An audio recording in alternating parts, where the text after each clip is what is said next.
Once upon a time, there was a little boy called Howard who loved writing stories.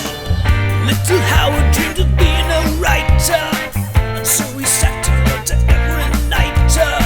But everything he wrote was fucking shite, yeah. Wubba-dubba-doo, wubba-dubba-doo. Worst writer in the world, worst writer in the world, worst writer in the world, worst writer in the world.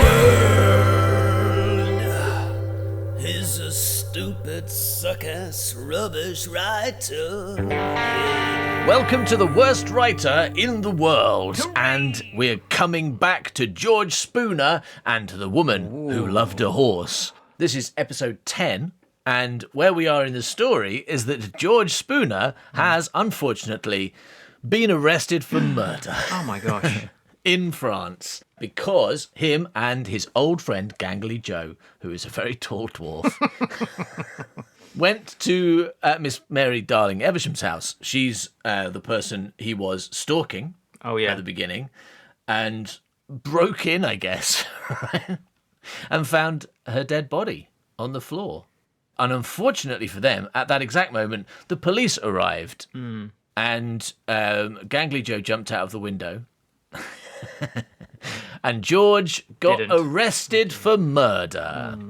And so that's where we find him at the beginning of this episode. Shall we get started, Howard? Yes, please.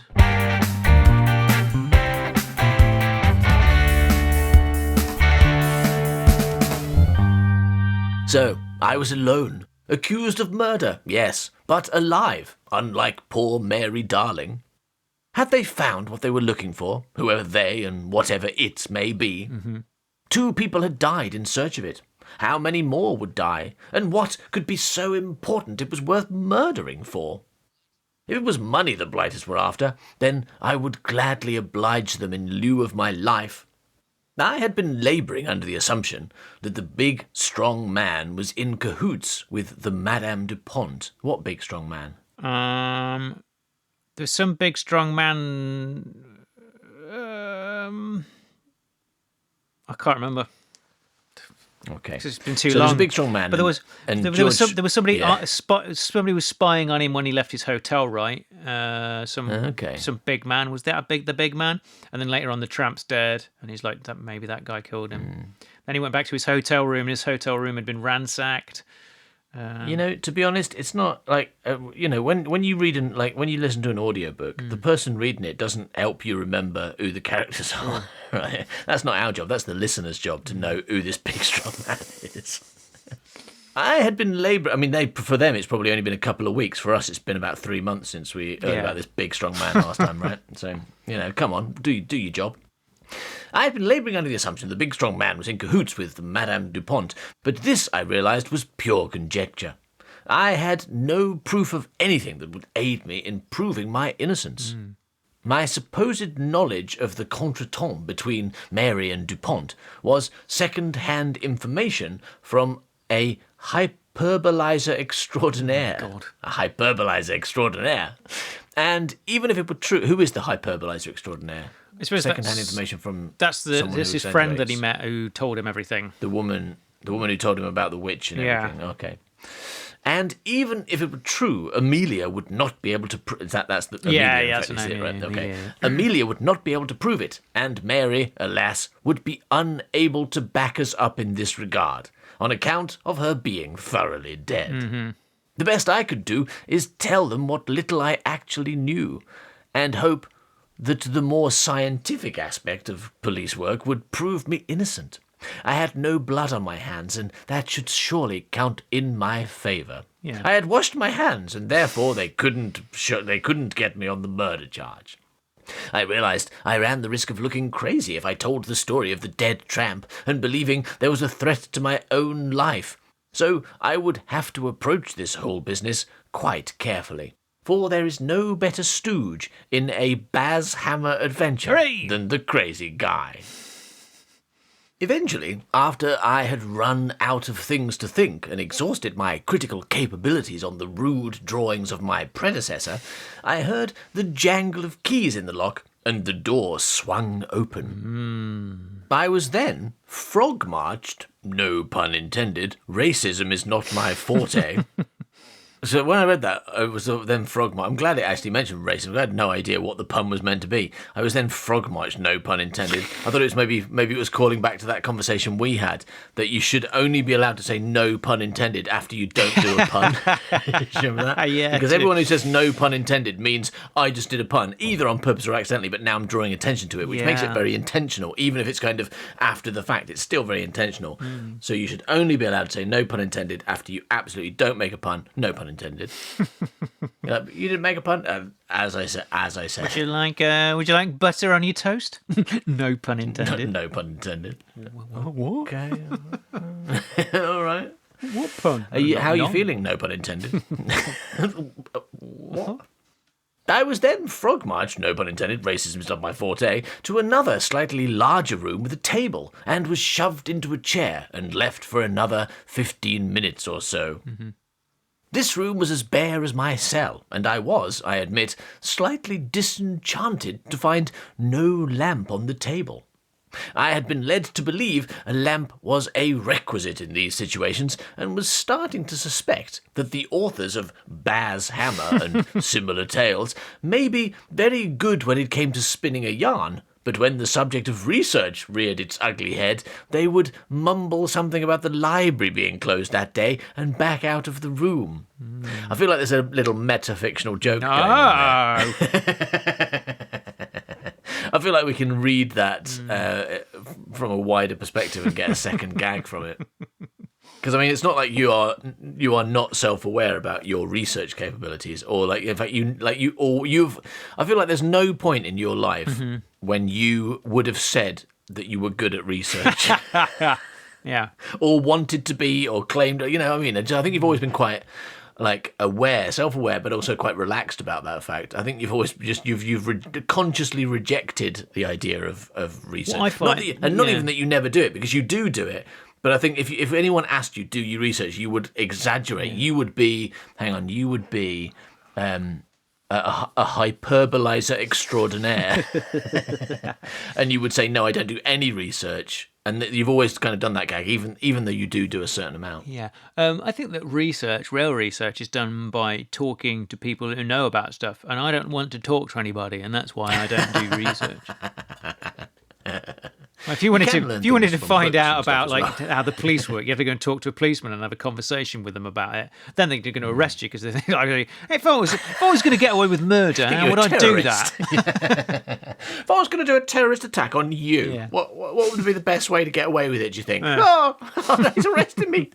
Oh, he's murdering me. Go to the police and say, basically, I want to write a story where the police are all murderers. So can you... Oh, he's murdering me.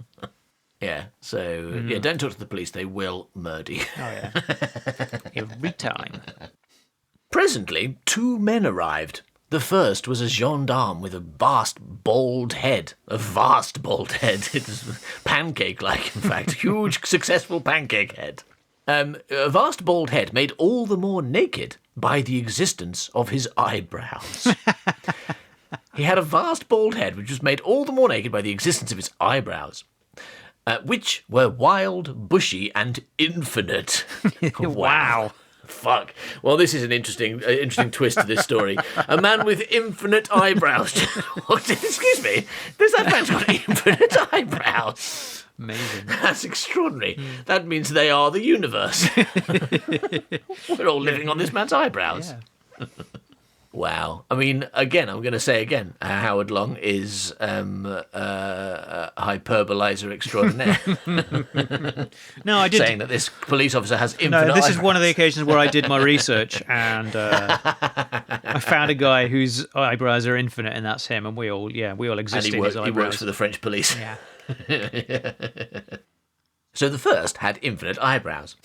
They met in the middle and seemed to disappear. Oh, we're still talking. I thought we were talking about the men. They met in the middle, but actually we're still talking about the eyebrows. All right, I better go back. Okay, so the first was a gendarme with a vast bald head made all the more naked by the existence of his eyebrows, which were wild, bushy, and infinite. They met in the middle and seemed to disappear around the sides of his head to perhaps meet at the back too. Maybe you mean infinite like a circle. Yeah. Like not infinite as in they take they are unending. Yeah. But just like they go round and round forever because they're a circle. Right. Yes. I mean, that would be quite a look, right? If you could, I guess if you had like a lot, if you shaved your head so you had kind of most of it was your hair, and then grew your eyebrow, and then if you had big bushy eyebrows and you could grow them so it looked like they met, that would be quite a fucking look. I tell you what, if anyone can do that and send us pictures, I'd appreciate it. I haven't got that kind of hair. No, you could bridge the gaps though with some fake hair, couldn't you? Yeah, but I want to see it with real hair. I want to see someone actually do it. So go to the effort but to then, really grow their eyebrows. In order for them to be infinite eyebrows that are just going in a circle, it's got to be constantly moving around your head. It's constantly like the rings of Saturn or something. It's just this eyebrow that's kind of constantly circling. Rotating eyebrows. Yeah. His eyebrows were rotating. Yeah. The thing is, right, the symbol for infinity is an 8, like an 8 on its side, right? Yeah. So really what he needs is the circle and then a second one sticking out the back of his head to create the full 8, and then you can say his eyebrows are the symbol for infinity. Yes. He's got a hoop sticking out the back of his head and they go all way around his head. Yeah, this sounds more like how do you pronounce it? Ouroboros, is that it? Is that where the snake eats itself? Ouroboros. Yeah. That's what he's got. He's got a Ouroboros eyebrow. Yeah. The first was a gendarme with Ouroboros eyebrows. I can't for some reason I couldn't do that in George Spooner's voice. The first was a gendarme with Ouroboros eyebrows. Lose it when I try to say. Start turning into Zippy. Or Rob, or Ross. You do turn into Zippy when you do it because Zippy kind of goes, and that's a bit like the word Ouroboros, isn't it? Ouroboros. Yes. The first was a gendarme with Ouroboros eyebrows. Nailed it. Amazing. So they met in the middle and seemed to disappear around the sides of his head to perhaps meet at the back too. It was as though all the hair follicles one would normally expect to find on a man's head, and this was a particularly large noggin, had all been formed above his eyes, and consequently, where a regular fellow's eyebrows were, this chap had a full head of hair. Okay. Coming out of his eyebrows. So what I'm saying is he was bald, but he had the same amount of hair as a normal person who was not bald, but all just coming out of his eyebrow holes. Are you trying to tell me that he had a Ouroboros eyebrow? I'm trying to say that he had a circle coming out of the front of his face. He had Ouroboros eyebrows. Yeah. Spending a lot of time explaining a thing poorly that just would never happen and is weird. Yeah, that was a long one, and I'm enjoying a lot of the excessive description that George Spooner does. I like that about his character. But yeah, this one I found a bit confusing. I mean, why has this guy got a rubber? Why did you think that was a good idea? When this is your evening writing. It's because you're drunk, right? You've had too much gin. You're like, I'm just going to give him a rubber. Fucking brilliant. This fucking French policeman walks in. He's got a figure 8 strapped around his head, but actually it's hair. Right? And it looks like a fucking snake going on forever. Yeah. George Spooner spends 3 paragraphs describing it. The second man, the translator, was a bug-eyed sort with a prominent Adam's apple, or, as I call them on these occasions, an Adam's carrot. An Adam's carrot. Or an Adam's carrot, as I like to call them. I do. Adam's carrot. Yeah, that's a weird one. You're so pissed when you're writing this. It's so it's so different to the previous section. You are 100% drunk writing this, going fucking Adam's carrot, infinite eyebrows. It's brilliant. I'm nailing. I'll tell you what, it's been difficult up to now, but I'm nailing it now. I've really got the hang of this story. Yeah. It was actually difficult to say which stuck out further, his eyes or his carrot.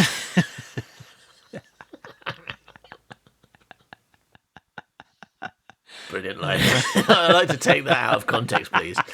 It was actually difficult to say which stuck out further, his eyes or his carrot. The thing is, in context or out of context, that is a ridiculous and extraordinary line. It was probably his carrot. Good. Good. And one had the distressing urge to push it back inside, but the simultaneous fear that doing so would cause a clockwork reaction and his peepers would drop out. Oh, yeah. That's what I was thinking. While these two men walked into this room, I was thinking that one of them had infinite eyebrows, which means he's got a snake around his head, and the other one had a carrot coming out of his throat, and if you pressed it, his eyes might fall out. Yeah. They both sat opposite me. "What ho?" I ventured. They both frowned, causing the officer's eyes to be lost under his eyebrow fringe and the translator's to be squeezed further out. It was a not a pretty sight. Yes, it was not a pretty sight, and I decided to keep my dialogue to a minimum to prevent a repeat. And these two characters, there's going to be a lot of French characters in this, so I'm deciding not to do most of them with French accents because they're all going to be the same if I do, because I can really only do no French accents. So the translator is going to say, "I am Monsieur Benoit, the translator, and this is Officer Pino." I nodded. "The officer wishes to know if you killed the girl." "No," I replied, and "non," for good measure. They conferred. "Did your accomplice kill her?" "No, none." They conferred some more and at greater length. "Then the officer would like to know what you and your accomplice were doing outside the deceased's home, threatening to kill her." Here we go. This is what was set up earlier. "I was doing no such thing." Officer Pino passed Monsieur Benoit a piece of paper. He perused it and was visibly surprised by what he read. He then looked back at me, his eyes teetering on the edge. "A witness claims you were banging on the door and shouting, 'We are coming to kill you.' Your accomplice then climbed in the window and you shouted, 'Killer, killer!' Now, steady on, sir. Something may have been lost in the translation here. I did not shout, 'We are coming to kill you.' I shouted, 'We're not coming to kill you.'" That's such a great lie, doesn't it? Yeah. Oh, okay, you can go.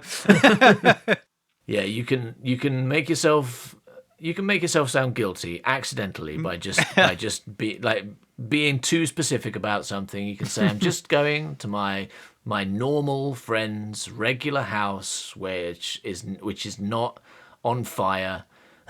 hang on a minute. What? No, I'm telling you, it's not. I mean, it's not on fire. It's true. My normal friend who I'm not planning to murder, and he's not on fire.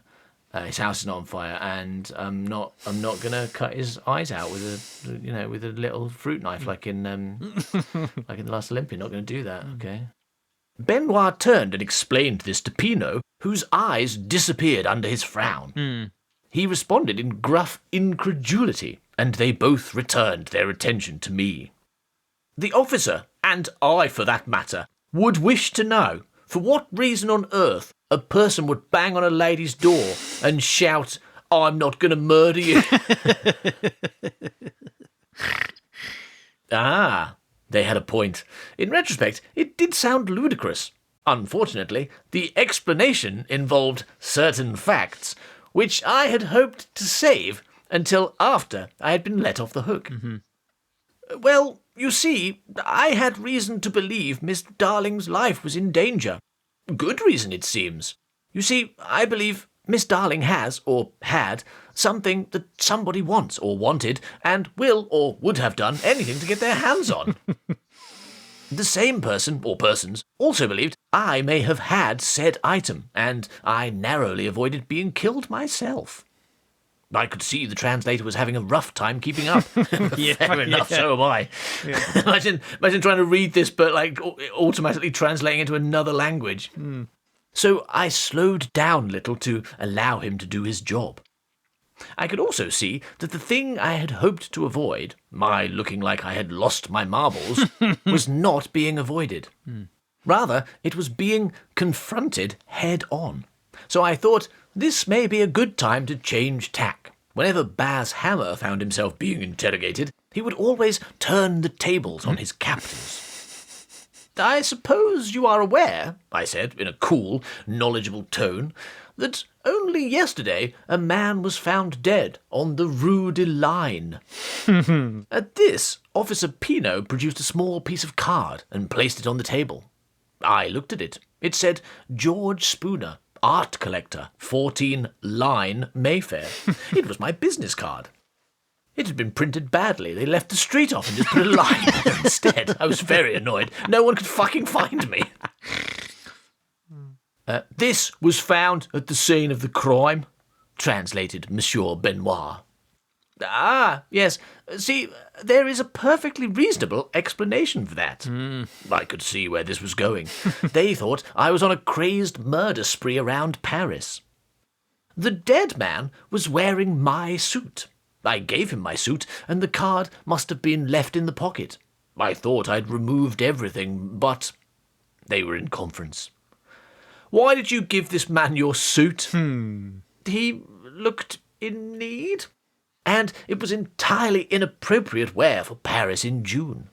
Anyway, the point is, I believe the reason he died was because he was wearing it. Because I remember that's why I murdered him with a brick. No, wait a minute. No, I didn't do that. Yeah. Pino spoke in hushed tones as Benoit eyed me and nodded, a terrifying experience at the best of times. But here, every nod I was forced to back away from the sharpened throat carrot. God, that's horrible. You reported to your hotel that you believed your room had been broken into. Yes, I did, and that is wholly connected. Please just answer the question. They're not in court, right? It's not like he doesn't want the jury to hear extra information. It's like just he did answer the question, then he said a very small other thing. Ah, then yes. Pino whispered more. Was anything taken? No, I mean, I can't say for certain. Yes or no. Maybe. A suit, perhaps. What? Did perhaps the dead man, Monsieur Valois, steal your suit, and on tracking him down in a furious rage, you engaged in a fight with him, which ended in his unfortunate demise? No, I gave him the suit as a gift. A man you have never met before. Yes, I'm a philanthropist. They stared at me. This was going worse than I could have imagined. All right, so now the police officer's going to speak. So the police officer says, hello. Pourquoi êtes-vous ici en France? Croaked Pino. I followed a woman here. I'm crazy. Yeah. What brings you to Paris? Iterated Benoit. Damn it, I thought. I really should have prepared for this question. Yeah. Just a holiday. Yes, a little jaunt. Hello. Parlez Louis Lazaresco. Do you know a Monsieur Lazaresco? Never heard of the chap. He owns a cafe on the Rue Line. He reported 2 suspicious characters in his establishment, 2 men who fit your description. Both of them? That's what I was going to say. Yeah. I was about to say that, but I saw the next line. I was like, don't say it. It's all right. George has got this one. Both of them? My attempt to lighten the mood was ill-judged. Pino wanted to know what I had said, and Benoit translated for him. Pino grimaced. He was all teeth and eyebrow. And I saw him, he clenched his fist. He clenched his fist so tight, I was thankful they were not any nearer to my body. I saw now that Pino was not a man to be on the wrong side of if you wished your head to remain firmly attached to your neck. Benoit, tutting, looked down at the witness reports. Monsieur Lazaresco says the men spoke in conspiracy. He could not understand much of what was said, but gathered the men had followed a Mademoiselle Darling and another lady called Betty from England with intent to kill the whores. Yeah. Horse, not whores. Bitty is a horse. Good Lord. No, you see, it's all perfectly innocent, really. Well, not entirely. Jim... I almost slipped up. My colleague wanted to kill the horse, but people kill horses all the time, don't they? It's not exactly a crime, is it? It's not a terrible crime. It is a crime, I suppose, if it's not your horse, which it wasn't, but I dissuaded him. Did you follow, Miss Darling? Yes, but I was just playing a game. Oh, God. Oh, no, George. You're going down, George. son. George. Oh, my God. The police officer says, quoi? And Benoit replies, il jouait un jeu, translated Benoit. At this point, Pinot roared and beat the table with his fist. It was a metal table, tougher than myself, I surmised, but it buckled visibly under the blow. Shit. I gulped. My eyes may have even emerged further than Monsieur Benoit's. Pinot spoke directly at me now, loudly, and with a good deal of spittle, while Benoit interpreted. Pinot grew more animated and agitated as he went, turning a deeper shade of purple as his insanity grew. And I felt suddenly thankful I could not see his eyes, in the fear that they may be glowing red like a malefic sprite. Wow, good word. What does it mean? It is a strange thing to have one man screaming at you with such feeling in a foreign tongue, whilst another sits calmly translating. Yeah, I imagine it is. For the purposes of drama, I have imagined here that there was simply one very angry English speaker and have added exclamation marks to the following rant. Enough! You think this is a game? 2 people, to our knowledge, are dead. The first one found wearing your clothes. The second, you were discovered on the scene of the crime. The body's still warm. Separate witnesses have heard you plotting openly to murder a Miss Darling. You are in very serious trouble, Monsieur Spooner. Admit to the crimes. Admit! Admit! Tell us where your accomplice is hiding. And if you have also murdered Miss Darling, God forbid, you will tell us where the body is, or rest assured I will lose my temper, and you would not like me, monsieur, when I'm in a bad mood. George says, wait, what was that last bit? You will not like him when he's in a bad mood, repeated Benoit. He goes all big and green. No, before that. I could see Pinot getting in one of his aforementioned bad moods because he was going big and green at my seemingly offhand reaction as he began to purposefully crack his knuckles. No, not big and green. He's just cracking his knuckles. Trying to ignore this, I went on. Did you say if Miss Darling were murdered?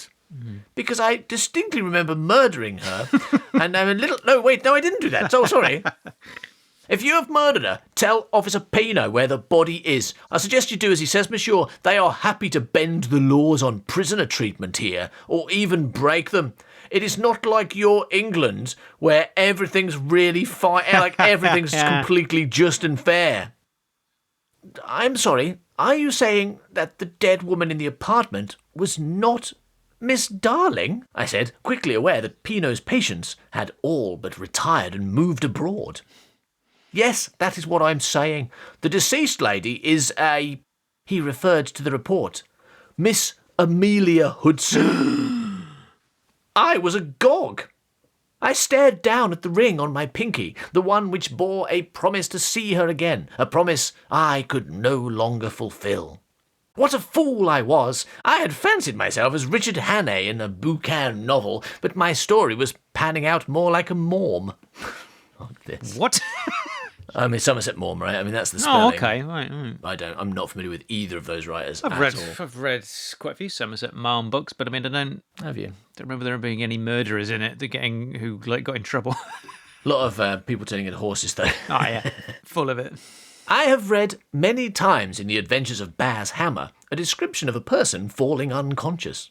Their legs would buckle or turn to jelly, and the room would swim or the world would begin to lose focus. Being sat down as I was, I cannot say for certain what my legs were doing at this juncture, but I can certainly claim that my posterior did indeed lose its usual pert qualities and felt, if anything, less like jelly and more like porridge. Custard. Yeah. it felt less like jelly and more like custard, possibly mixed with jelly, because once you pour that hot custard on, it's just a lot of custard with runny jelly in, isn't it? Bad idea. That's the trouble with coming from Coville, as I do, of course. You don't realise that custard can be cold. So when someone says jelly and custard, you get your hot custard as I'm pouring it all over your jelly like a complete fool. As for my eyes, well, the world always seemed to lack clarity. But if the room was swimming now, then it was certainly not a stroke I was... But if the room... Oh, I get it. But if the room was swimming now, then it was certainly not a stroke I was familiar with. Because you see, because he's passing out, and then I saw the word stroke, I thought it meant he felt like he was having a stroke. Yeah. But no, he means not. If the room was swimming, then it wasn't a swimming stroke that I was familiar with, as it seemed to swing left and right and then left again, and therefore a more aptly associated sport would be tennis. Wow. All right, I'm going to do that line again because it's a lot. It is. As for my eyes, well, the world always seemed to lack clarity, but if the room was swimming now, then it was certainly not a stroke I was familiar with, as it seemed to swing left and right and then left again, and therefore a more aptly associated sport would be tennis.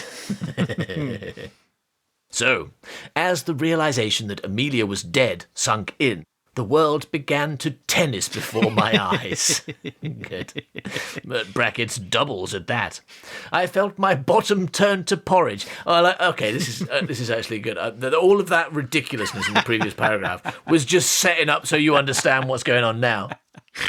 The world began to tennis before my eyes. I felt my bottom turn to porridge, and as I slid from my chair, I hit my already woozy head on the corner of the table, and I was out for the count.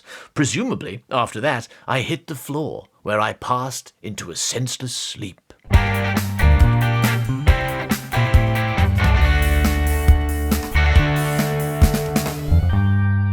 Howard, do you know what I miss?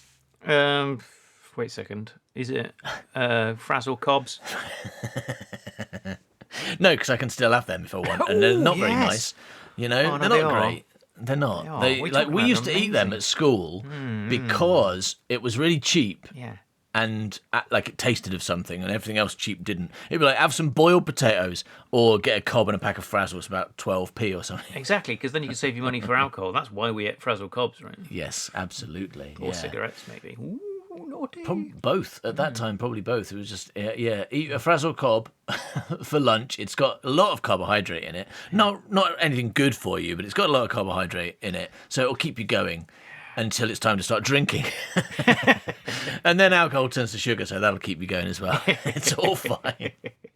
But no, it's not Frazzle Cobs that I miss, but it is something from the long distant past that we used to do, me and you, when we had no money and we were drunk.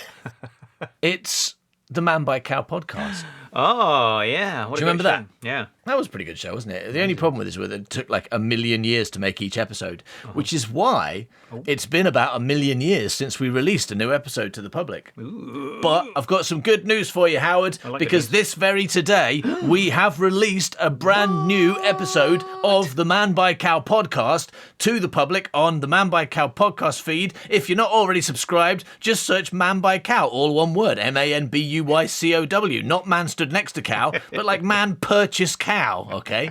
And it's called The Sausage in the Sea, and it's a very exciting episode where Rufus and Howard get a job as the entertainment on a cruise liner. Mm-hmm. And here is a little taster of what it's like.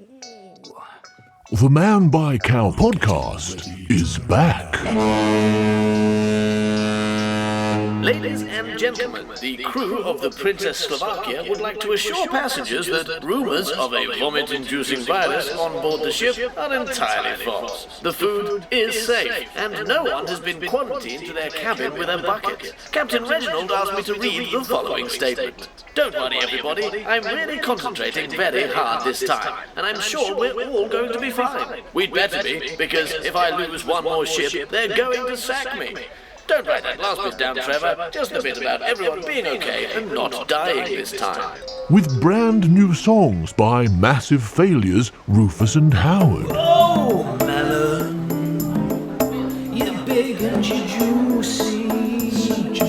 I'll make a good job. Big job. Ramming you in my gob. Oh, cheese.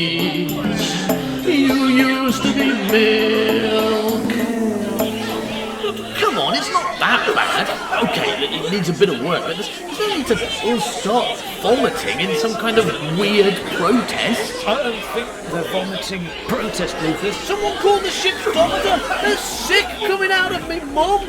The Man by Cow podcast, The Sausage in the Sea. Available now from the British Comedy Guide or wherever you find podcasts. We're getting ready to go now. To spend some time with Man by Cow. They're going to take us to the moon. Using their magic space balloon.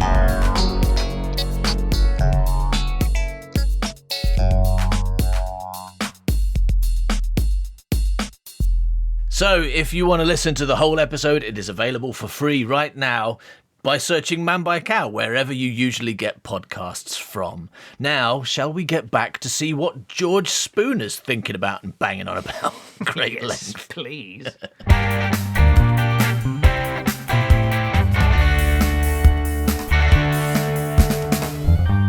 When I was a child, I lived in the Midlands in Colville. Yay. Or Coville, as we locals called it.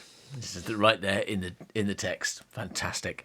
This was odd shortening, given that, as the name suggests, it was a village which was known for producing coal. But, being neither truly northerners nor southerners, we were forced to pitch our tent somewhere, and had evidently opted for the north. Otherwise, in all likelihood, we would have pronounced it Carfill. We would have pronounced it Carfill. How would? I don't know. I don't understand what that means. I mean, so how northerners would a is southerner- Carville. Carville, right? Carville. Carville. I don't know, because when you say Carville, it sounds northern. I mean, you don't say Phil, do you? I mean, Southerners aren't famous for Carfill. saying V's like F's. That's Dutch people. Yeah, they say Phil a lot in EastEnders, don't they? Because he's in it. I'm Carfill.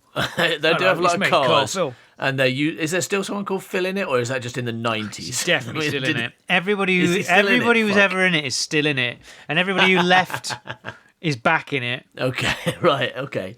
Yeah, because like when you say that, I'm kind of half aware. I'm very, very vaguely aware of EastEnders. Like I know that what's his name? Ian Beale is famous for having been in the same TV show for 80 years, right? Yeah. But I'm kind of aware of this, but only very secondhand. So when you say, "Oh yeah, EastEnders," Phil, I'm like, "Wow, out of date joke, Howard." I remember watching EastEnders in the mid '90s, and like Phil was one of the main characters. But then before I say it, like, no, I think he's probably right. I guess it depends on who the hell Phil is, because there was two of them, weren't there? And one of them's definitely still in it. The one that's like bright red and likes dogging, still in it. The other one, I don't know. He went off. The other one went off to like hang out with real life gangs in a show called Ross Kemp with Gams. Right, when you say there were two Phils, you with mean lots of people's grandmas. Ross Kemp with Gams. With this gam, and I've got this gam here. Oh, Ross Kemp, what are you doing? Give us some I'm barley just water. Hanging out with grannies, isn't I? That's my new TV show. Ross Kemp hangs out with some grannies. It's less toxically male than the other ones. It's much more pleasant. Yeah. Grandma, can I give you a hand with your knitting? Would you like me to help you? I can hold your wool for you. Yeah. Ross Kemp on knitting. Yeah, Yeah, brilliant. brilliant. But I don't know who he played. No, Ross Kemp played the other one. The other one. I Other can't remember Mitchell. his name now either. Yeah. Phil Mitchell. Grant. And Grant Mitchell, right, It yeah. was Grant, wasn't it? I'm not living with a man who killed my wife. Brilliant, yeah. So, yeah, he's the Yeah, only, when I he's the stopped only watching it, person, they were still in it. He's the only person who's ever left EastEnders and not come back, I think. Brilliant. I mean, even dead people come back. Leslie Grantham came back, didn't he? Is the Dirty Den? Yeah. Yeah, no, he died and came back. I remember reading about that, and I may even have watched it when he died. Yeah. I watched it for a couple of years when I was in Amsterdam, basically, Mm-hmm. because when I lived in Amsterdam, there were a lot of channels in Dutch, unsurprisingly, but they also had the BBC. Ah, yes. Oddly, BBC 1 and 2, so we just watched BBC 1 and 2 all the time, Mm. and that quite often meant EastEnders, so I got into EastEnders for a couple of years. But then the moment I had choices again, I stopped. Yeah, good. You chose wisely. All right, so do you want to hear more about Carfill? Oh, yes, of course. Or yeah. Coville, as we say, with our northern accents. Some years before I took a job at the colliery myself, whilst attending King Edward VII, I also held down a job as a bread boy, getting up 2 hours earlier than many of my peers and delivering fresh bread on my bicycle. I worked this job in the main because my parents insisted it would make me a responsible adult, but my true reason was for the prestige it garnered me in the playground. I deliver bread! Different times, Everybody weren't they? worship me! Yeah. If you told somebody that you delivered bread when I was at King Edward VII, they would not have been impressed. They'd call you bread idiot. Yeah. We weren't very imaginative. Yeah. No, but it looks like it's not the bread that he's using to gain prestige, because listen to this. I was a relatively affluent schoolboy, which made me popular with the boys and attractive to the girls. So he's not going around going, oh, look at me, everybody, I deliver bread on my bicycle. He's like, look at my money. This early grounding in being liked for my money, albeit a few pennies, I maintain was a vast help to me in my later transition from pauper to art collector, as I had already developed the ability to tell who actually liked me for my captivating personality and who simply wanted me to provide them with a sticky bun. Yes. Now, one young girl I had been besotted with since I was 5. I hope you're going to use real Yeah, names. me too. Come on, you do in your child stories. What do you think, Faith? Sally? Sally Edmead? God, that story would be disturbing if it was the name of one of your your classmates at primary school. Yeah, Oh my God. would be, wouldn't it? I don't think I knew anyone called Sally at primary school. Maybe that's why you were like, well, this is too disturbing. I'm gonna have to think for the first time in my life. I'm gonna have to think of a real name. Yeah, so I just took the first letter of like 11 girls from primary school that I liked, that I wanted to wee on.